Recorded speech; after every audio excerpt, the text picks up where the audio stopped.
Okay, ladies and gentlemen, well, we're going to get started here then. We're going to talk about fractions, and this video and this recording and this session is geared towards really when we're just starting to learn how to add and subtract fractions, okay?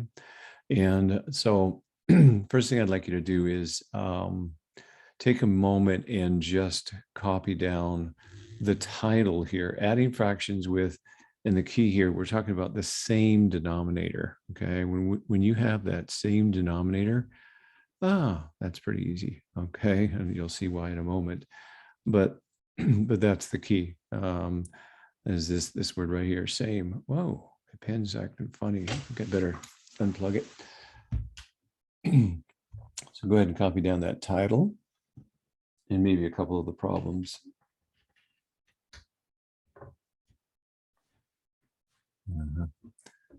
That is kind of interesting to me, the way my pen is acting here. Okay, see if that is better. Unplug and replug it in. Okay, with the same denominators. All right, we're going to jump into here. So here's the rule. If I was talking about a rule that you need to write down in your notes, okay, I'm just going to put this over here as a rule that I want you guys to remember. Okay, when you add and subtract. Okay, so go ahead and write this down, subtract, comma. You have to have, or you must have,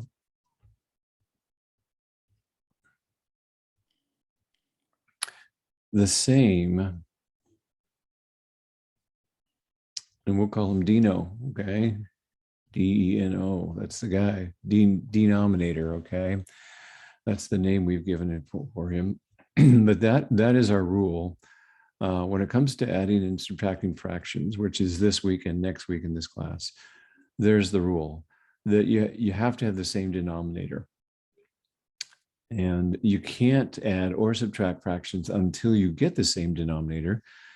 And so therefore, in a moment, we'll show you how to get a denominator that's the same if we have different ones, okay?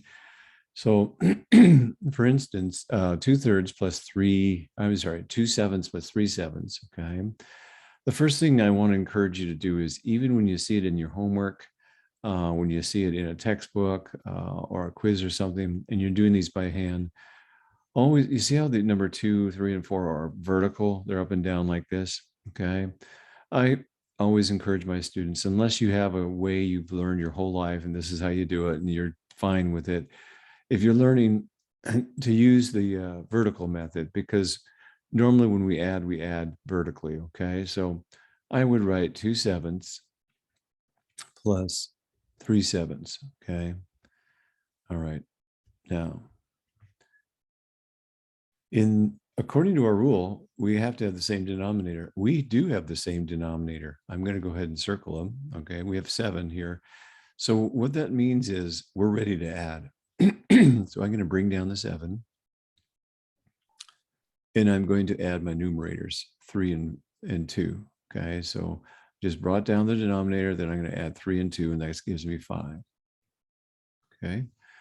All right, believe it or not, that's it. When you have the same denominator, it's pretty easy because you just bring down the denominator that's the same, and then you add your numerators, okay? So for instance, number 2, I'm going to give you guys a few seconds. I want you to try 2. In fact, try 2 and 3 and maybe even 4. I'll give you a moment to try that.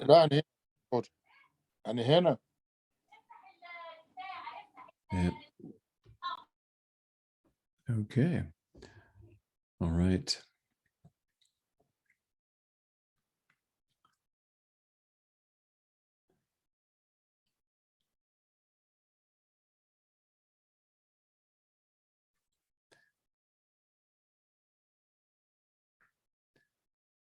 Okay, I hope I gave you guys enough time. Okay, so I'll kind of work these, but number 2, I have 2 9s plus 3 9s. And you might want to get used to saying it like that out loud in your head. It really helps. Math is a language. And so if you say, you know, get used to that. You're getting used to what fractions sound like and hearing it in your head. When you see this problem, number two, you go 2 ninths plus 3 ninths. Okay, ninths with a th there. I have the same same denominator. I add my numerators and get 5. And then the last question you should always ask yourself is, can I reduce? And you can't in this case, okay? The next one, I have the same denominator and I add the numerators and get a 4. And then I kind of deliberately left this number 4 as a kind of a, okay, what do you do with that one? See if you could guess. But if you guessed adding the whole numbers first and you got a 7, and then you look at your fractions here and you had the same denominators, so you brought that down and you added your numerators and you got a 3. So if you got 7 3/5, that would be the correct answer. So when you see mixed fraction, mixing a whole with a fraction, when you're adding them, add your whole numbers first so you don't forget it, and then work with your fractions. That's when you're adding. It'll get a little bit different when you're subtracting, but that is the basic idea. So adding fractions with the same denominator is fairly easy because you just keep the denominator and then bring down the add the numerators. Okay, take a moment and I'd like you to copy down this title, which is different denominators. Okay, if you want to abbreviate this, we're now dealing with, well, how do you add fractions if you don't have the same denominator? Okay, so I'll let you take a moment and copy that down.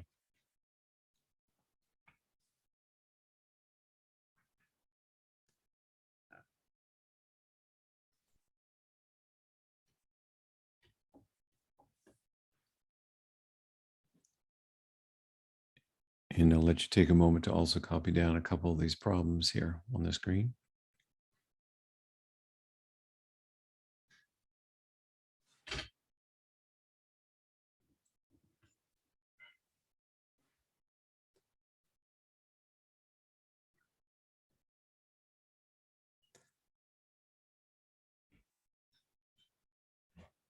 Okay, I hope I gave you about enough time here. All right. So we're going to go back and review. I always like to review a lot. So when you're adding and subtracting, you have the same denominator, bring down the deno, add the numerators, you're good to go. But when you have different denominators, there's something you have to do to get the same denominator. Okay. And so what I want to do is I want to start first. Let me just pick red over here, I guess. Look at the numbers 3 and 4. Okay. I want you to look at those two numbers and I want to ask you this question. What is the lowest? Okay, and you probably should write this on your paper, your notes. Lowest, that's an E there. Common. And then they call this denominator, okay? What that means is the lowest common denominator. What is the lowest number that both 3 and 4 multiply into or go into or divide into? Depends on how you want to say it. But it's common, which means they both share it. They both go into it, okay? And so when I look at 3 and 4, I think to myself, you know what? Those two numbers both go into 12. That's the lowest number. Now, how do I know that? Because I know my times tables, but also if you just took the bigger of the two numbers, the larger, and you went, okay, does 3 go into 4? No. Does double it to 8? Does 3 go into 8? No. Triple it. Well, that's 4 times 3. All right. And so that's 12. All right. Let me give you two more numbers. If I take the numbers 5 and let's say 6, okay, and they won't be chronological like this every time, but 5 and 6, and I ask you, what's the LCD? Okay, we're going to start thinking about that LCD, the lowest common denominator. Again, we're talking about the lowest number that both 5 multiplies into or divides into, or you have to times something by it to get into, and 6 goes into, okay? So because I know my times tables, okay, Again, I take the biggest of the two numbers and I ask, does 5 go into it cleanly? No. Double it to 12. Does 5 go into 12? No. Triple it to 18? Nope, 5 doesn't go cleanly. 4 times 6 is 24. Does 5 go into 24? No. 5 times 6 is 30. Well, that's it. That's my LCD is 30. LCD. Okay. So in these particular two examples I just gave you, the lowest common denominator happens to be, okay, it happens to be that they both go into, if you multiply them by each other, 3 times 4 is 12.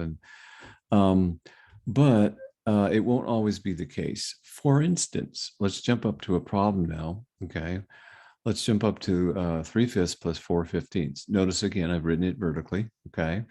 Notice the rule. We have different denominators. We can't add yet, so we got to do something. We're looking at 5. I'm going to circle it on my screen here.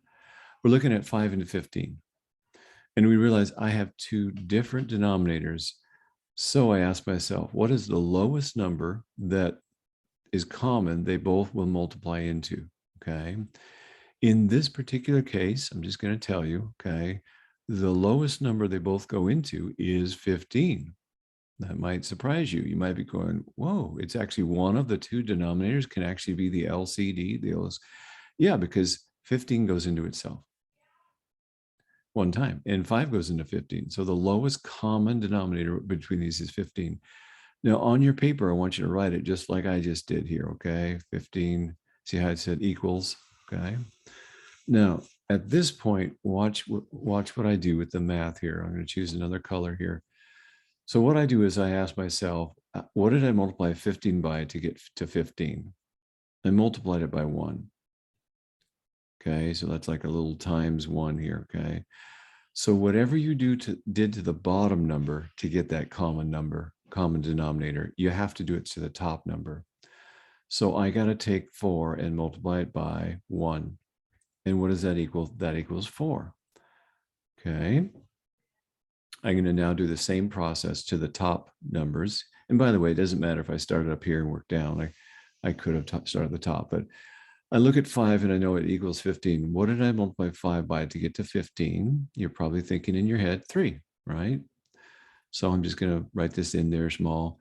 And by the way, once we get the hang of it, I won't write them in there like this anymore. I'll just say it out loud. Okay. So I'm going to multiply the top number by the same thing. Whatever I did to the bottom, I do the top and I get 9. 3 times 3 is 9. Now, what I'm looking at here is I've got on the screen 9/15 plus 4/15. Remember our rule? We can add when we have the same denominator, okay?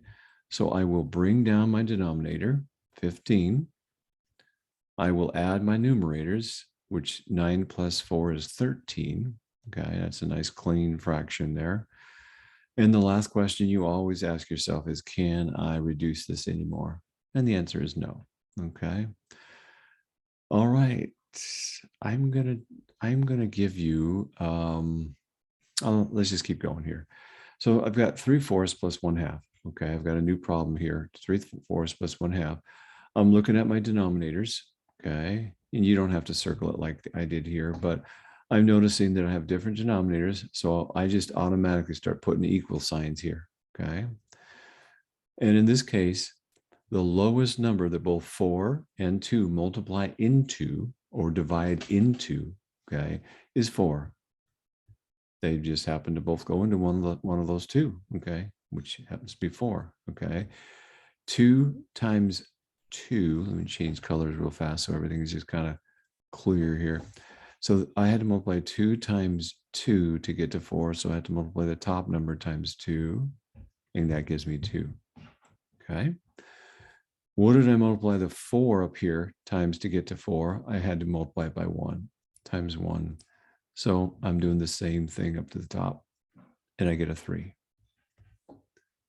I now have created two fractions that have the same denominator. So I can bring down the denominator, add the numerators, 3 and 2 is 5.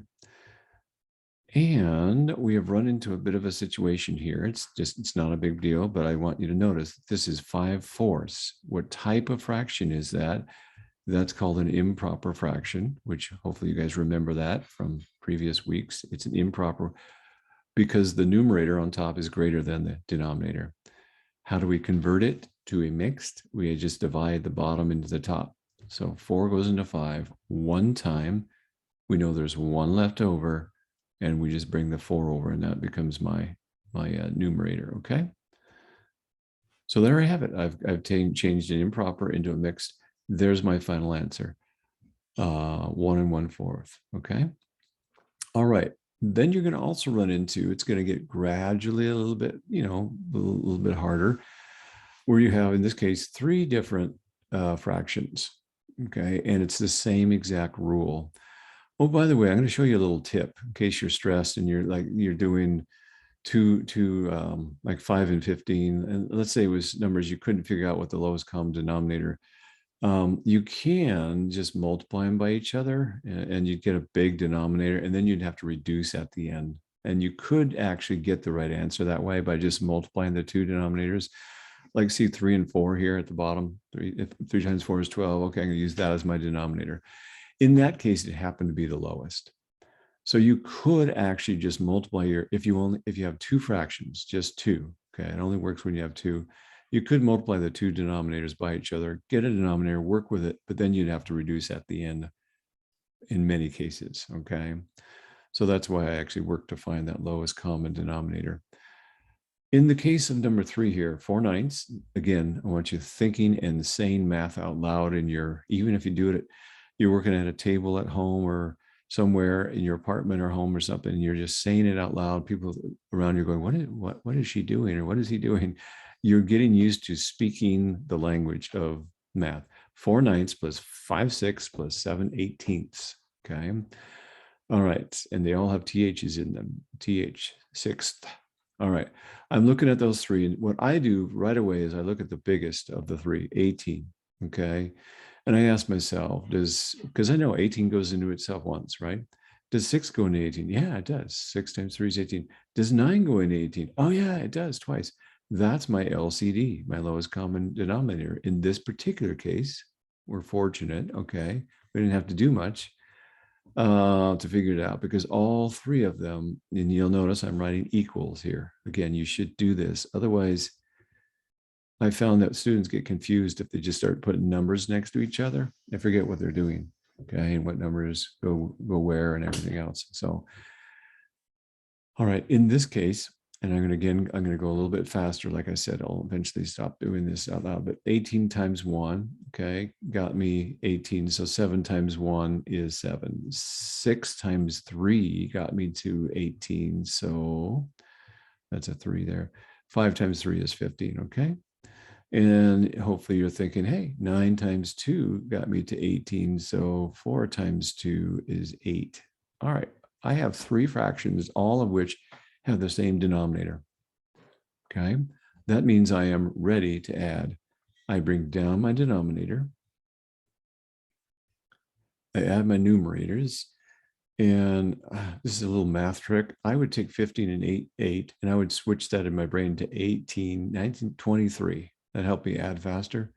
I just thought in my mind, this is now 18 plus 5, and that got me to 23 plus 7 is 30. I think I did that right? 18, 19, 23 plus 7, 30. Yeah. It's a little trick for adding things faster. Okay. Now I have an answer, and right now, hopefully you're really on top of things and you're thinking that's improper. That has bigger denominator. So I'm going to fix it, change it to mixed by dividing 18. It only goes into 31 time because 18 times 2 is 36. Then I got to count or subtract how many are left. Well, 2 up to 20 plus 10 to 30 is 12. This is a good example, 12 over 18. Okay. Now, I want you to notice, did I do that right? Yes, I did. I want you to notice that this fraction, remember I told you the last thing you always do is ask yourself a 3-word question. Can I reduce? Here's a good example of one where you should ask that question. because 1 and 12/18 can reduce, okay? And here's, I know they're both even, so I know that 2 goes into both of them, but I ask myself, what's the biggest number that goes into both of these? 6. 6 goes into 12 twice. 6 goes into 18 3 times. That right there, 1 2/3 is my final reduced in mixed fraction form answer, okay? All right. So that's how you add when you have different denominators. You got to get a same denominator. All right, let's just do one more. I want you on your own. You see number 2 here. Okay, so this isn't a new topic. It's the same topic, common denominators here. Okay, I want you to write number 2 on your paper, and take a moment and do number 2 all by yourself. And I will just pause here for about a minute, give you a chance to try that.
Okay, I'm ready to. I'm gonna kind of talk you through this one. Okay, so again, I've got 3 denominators here: 3, 6, and 4, and I like to ask myself, which is the biggest denominator? 6. 3 goes into 6, but does 4? No. So I'm going to double 6 to 12. 4 goes into 12. 3 goes into 12. Yeah, there it is right there. 12 is my LCD, my lowest common denominator that all 3 denominators will multiply into. So again, notice I'm writing equals every time. So it really tells me, clues my brain to go, this is what I'm doing here, okay? And then at this point, I'm going to go 4 times 3 got me to 12. So 3 times 3 is 9. You'll notice I didn't write it out this time, okay? 6 times 2 got me to 12. So 5 times 2 is 10. 3 times 4, so 2 times 4 is 8, okay? I'm going to bring down my denominator. I'm going to add my numerators. 10 plus 9 is 19, plus 8 is 27. I think that's about right. 19, yep, 27. Right away in your brain, you should be thinking, uh-oh, this is improper. Okay, numerator is greater than denominator. So you write equals, and you ask yourself, how many times does 12 go into 27? I know my times tables. I know it goes twice because 12 times 2 is 24. 12 times 3 is 36, too much. So it goes 2 times because 12 times 2 is 24. Okay, what's the difference between that answer, 24 and 27? 3, 5, 25, 26, 27 over, you just bring over your 12. Okay, now if on the test or the answer, the homework assignment, it said, reduce all your answers to lowest terms, you ask that last 3-word question, can I reduce? And the answer is, oh yeah, I can reduce this. This equals 2, and what goes into, well, 3 goes into itself once and 3 goes into 12 4 times, okay? So if that's what you got, great job. If you got this far where you got 2 and 3/12, doing good, you're doing everything right, you just forgot to reduce, okay? All right, I hope that's kind of making sense. For the sake of time, I want to make sure I get through everything, and I'm going to keep going here, okay? Again, we have more practice. And so what I'm going to do is just tell you the concept here. Excuse me there. Yeah, just a second here, Mohammed. Let me pause. Okay, let's see. We'll pick it back up again. All right. So having said that, let me just walk you through what I would do on, um, let me just pick number 7 over here. Okay. For the sake of time, I want to, so go ahead and write, obviously this is just more practice, and math is like playing the piano or playing the guitar or playing soccer, or it's something you learn by doing, and then your brain starts remembering and then you learn it. So if you've ever wondered, how come math teachers make us do so much homework? I think some teachers might overdo it, but you do need to do it enough times that it starts becoming kind of automatic. A better example is karate or self-defense. They say in karate, you need to do it enough times so that if you were ever in an emergency, your muscle memory would just take over and you would just do naturally in a crisis what you just know how to do. Okay. Well, if you're ever taking a test or a quiz and you're nervous, you want to have done it enough times that your memory kicks in and you're confident. Okay. So I'm looking at number 7 here. Okay. I'm going to talk you through this here because I'm adding. Okay. I'm saying that I really want to emphasize that because I'm adding, because with subtracting coming up next week, it's different. But because I'm adding, I'm going to add my whole numbers first and get a big 16 here. Okay. I'm going to look at my denominators, and I have 2 different denominators. And right away, I just kind of know that 24 is the lowest number that they both go into. It happens to be 8 times 3, because 3 doesn't go into 8, doesn't go into 16, but it goes into 24. So there's my LCD, my lowest common denominator. Okay. Maybe by now you're starting to go a little faster. So I think 3 times 8 got me to 24. Okay, I'm going to write that small. So 2 times 8 is 16. Okay. And that's going to confuse somebody. 8 times 3 got me to 24. Okay, times 3. So 5 times 3 is 15. Okay. All right. At this point, we now have 2 fractions that have the same denominator. So I'm going to bring down that 24, kind of sticking it over here by my 16 here.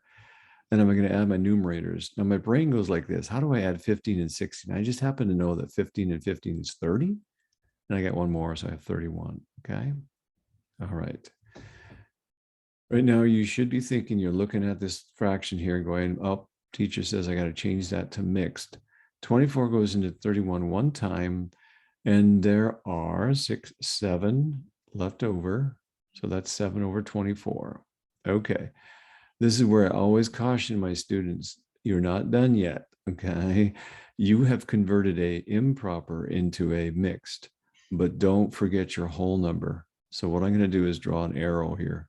I'm going to add 16 to 1 and get 17. Okay. 17 and 7/24 is a lot more than 1 and 7/24. Okay. All right. Just for, all right, we're going to keep going. And if we have some time at the end, we're going to do a little bit more practice. I'll come back. Okay. All right. This is just a concept that's going to come in handy when we start going on to the next things in math. So I want you to write in your notes, reducing and raising fractions. That's the new concept. Reducing and raising fractions. And I'll give you about 30 seconds to copy that and, maybe several of these problems on your paper.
Okay, guys, I hope I've given you enough time to copy most of this. Okay. We have already covered a week or so ago reducing fractions some, but I want to kind of reinforce it and then show you a little trick when the numbers get big. And then we'll talk about raising fractions. So this first row is reducing here. If I just added this to my notes, okay. These are all examples of reducing, okay, a fraction. It's 1 through 4 here, okay. All right, when I reduce fractions, I'm looking at those two numbers and I go, oh yeah, 6 goes in the bowl. 6 goes into itself once and it goes into 12 twice, okay. And logically, 6 is half of 12. So yeah, this is a half, okay. Number 2 here, because I know my times tables, and that's why it's so important that you get your times tables in your brain, because your brain's actually really amazing. Once it gets it in you have them in your brain, it's like a calculator. It just starts telling you stuff almost without thinking. I look at 7 and 28. I'm not even asking myself what goes into both 7 and 20. My brain just automatically knows that it goes into both. 7 goes into both. Okay, faster than that. Okay, and you'll start noticing that 7 goes into itself once. 7 goes into 28 4 times. Okay, so that's just the basic reducing, which we've covered before. Now I want to tell you a little secret for number 3, which has 20 over 50. Okay. Here is the secret. When you have numbers that end in zeros, and I notice I said end, not in the middle, but they have end in zeros. Okay. Both the numerator and the denominator. I can cross out 1 0 here and 1 0 there. I can only do the same thing that I did at the top. I crossed out the 0.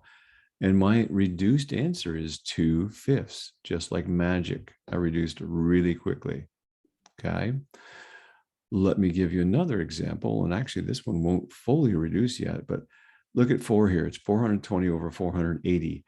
Because I have the same 0 on the end, it's on the end here. Okay. I can cross them out and write 42 over 48. Now, I happen to know that those two also reduce because they're both even numbers. Even numbers, if you have both a numerator and denominator, will always be dividable by 2. Okay. So I'm just thinking about 2 goes into 42 21 times, and 2 goes into 48 24 times. Because if you double 24, it's 48. Can that reduce more? I probably could have divided something bigger into it, but yeah, 3 goes into 21 7 times, and 3 goes into 28 8 times. Okay. So, so 7/8, it reduces down to 7/8. Okay. All right. Now that means I will give you another example. If I had 3,000, 1, 2, 3 over 4,000, and the teacher asked me to reduce that problem, I could go, oh, 1, 1, 1, 1, 1, 1. That's 3/4 that fast. Okay. Just so you know. And if I had 300 over 4,000, okay, I can do 1 here and 1 here, 1 here and 1 here. And I've got that equals what's left 3 over 40. So that's a little trick. When the n number, again, is 0 on both the numerator and denominator, you can cross them out. All right, now we're talking about raising fractions, okay? So number 5 through 8 here is raising. And you're going to need this skill in order to multiply and do some other things in math here that are coming up. So I've got 2/5 equals, and they might give you this sometimes in a math textbook, what over 20, okay, something over 20. And you're going to do the same thing we were just doing earlier. You're going to ask, well, how did the 5 get to 20? Okay, how did it become a 20? I had to have multiplied it by 4. 5 times 4 is 20. So do the same thing to the top.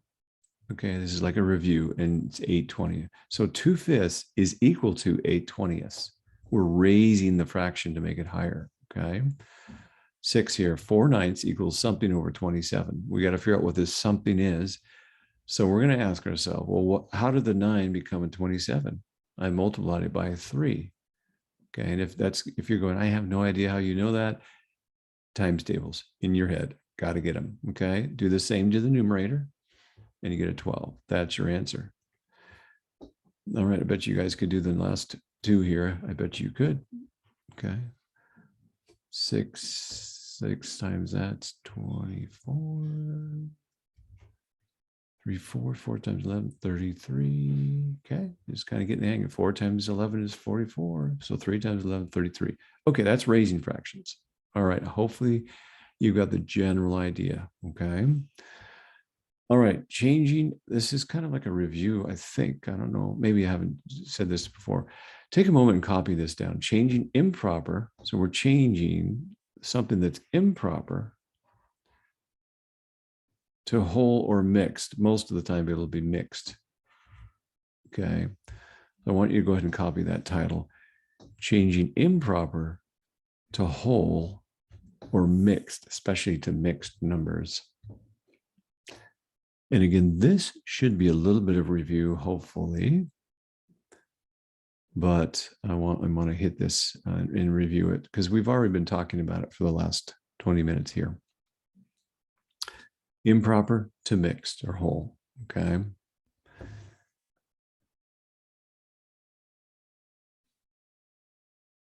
Okay. I'm going to kind of speed things up here and make sure we get through everything here. I have 3/2. That is an improper fraction. Okay. This is by definition an improper because it's got a higher, greater numerator. Change it to mixed by dividing the denominator into the numerator. It only goes one time. Okay. That leaves 1 left over and you keep the numerator. I mean, the denominator stays the same there. Okay. 5/2. You should be able to do that on your own. I'll give you about 5 seconds.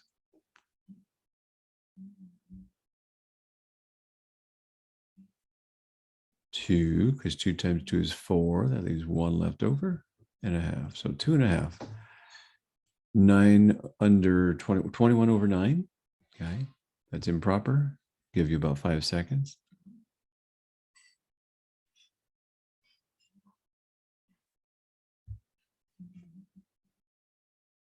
All right, 9 goes into 21 2 times because 9 times 2 is 18. I'm going to count up to 21, 19, 20, 21. So that's 3/9. Okay. This is a fraction that I can reduce here.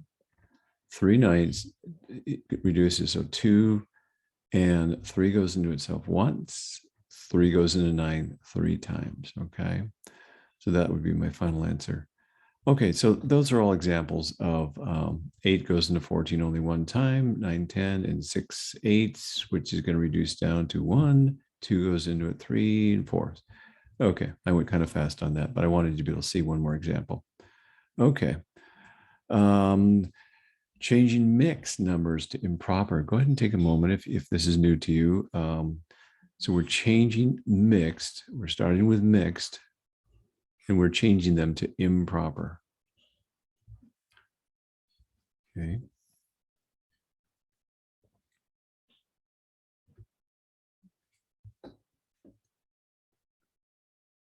And you'll need this when we start multiplying and dividing fractions. That's kind of why we're kind of emphasizing this now, is to get practice in your brain doing this.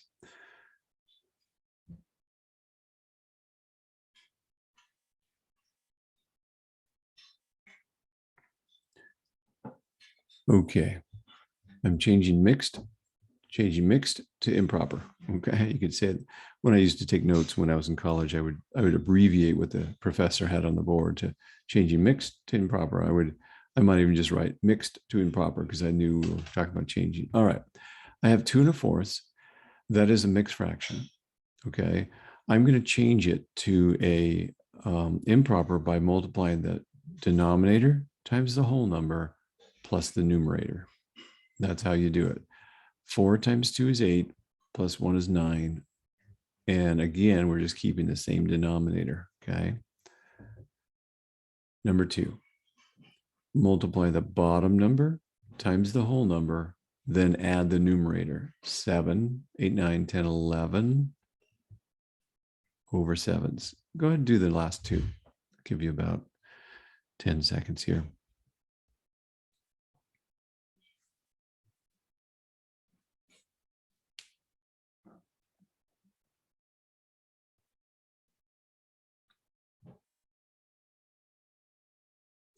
Six times 8 is 48, in case you're wondering.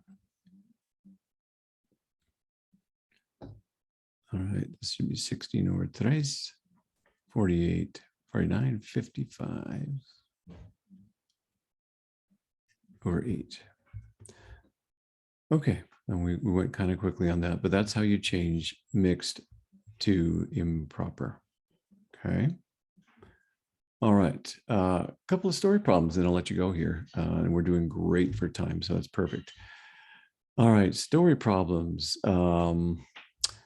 So Karen is 62 and 1/2 inches tall. Okay, 62 and 1/2. So 5 times 12 is 60. So she's 5 feet and 1/2 inches tall. Just kind of noting that. Okay, and her mother is 5 3/4 inches taller. Okay, how tall is Karen's mother?